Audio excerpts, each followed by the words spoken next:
84 लाख योनियों के चक्र का शास्त्रों में वर्णन। 30 लाख बार वृक्ष योनि में जन्म होता है।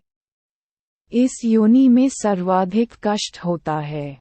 धूप, ताप, आंधी, वर्षा आदि में बहुत शाखा तक टूट जाती हैं। शीतकाल में पतझड़ में सारे पत्ता पत्ता तक झड़ जाता है। लोग कुल्हाड़ी से काटते हैं। उसके बाद जलचर प्राणियों के रूप में 9 लाख बार जन्म होता है। हाथ और पैरों से रहित देह और मस्तक, सड़ा गला मांस ही खाने को मिलता है। एक दूसरे का मांस खाकर जीवन रक्षा करते हैं।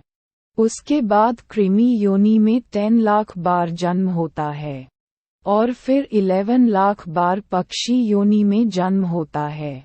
वृक्ष ही आश्रय स्थान होते हैं। कीड़ मकोड़े, सड़ा गला, जो कुछ भी मिल जाए वही खाकर उदरपूर्ति करना।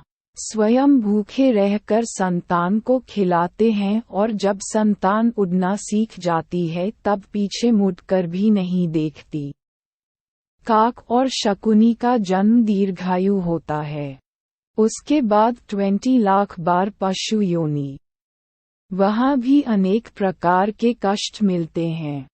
अपने से बड़े हिंसक और बलवान पशु सदा ही पीड़ा पहुँचाते रहते हैं। भय के कारण पर्वत कंदराओं में छुपकर रहना, एक दूसरे को मारकर खा जाना, कोई केवल घास खाकर ही जीते हैं, किन्हीं को हल खींचना, गाड़ी खींचना आदि कष्ट साध्य कार्य करने पड़ते हैं। रोग शोक आदि होने पर कुछ बता भी नहीं सकते। सदा मल मूत्रादि में ही रहना पड़ता है। गौ का शरीर समस्त पशु योनियों में श्रेष्ठ एवं अंतिम माना गया है। तत्पश्चात 4 लाख बार मानव योनि में जन्म होता है। इनमें सर्वप्रथम घोर अज्ञान से आच्छादित पशुतुल्य आहार विहार वनवासी वनमानुष का जन्म मिलता है। संथाल, उसके बाद पहाय जनजाति के रूप में नागा, कुकी आदि में, उसके बाद वैदिक धर्मशून्य अधम कुल में पाप कर्म करना एवं मदिरा आदि निकृष्ट और निषिद्ध वस्तुओं का सेवन ही सर्वोपरि, उसके बाद शूद्र कुल में जन्म होता है।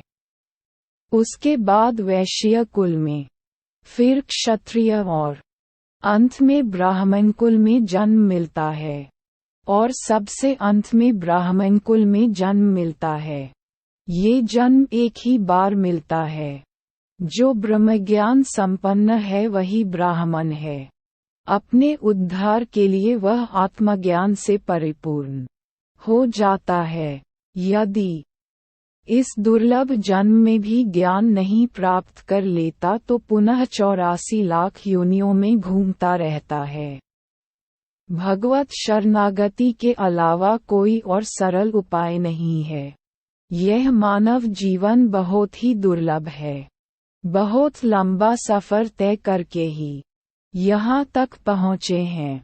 अतः अपने मानव जीवन को सार्थक बनाइए। हरिजस गाइए।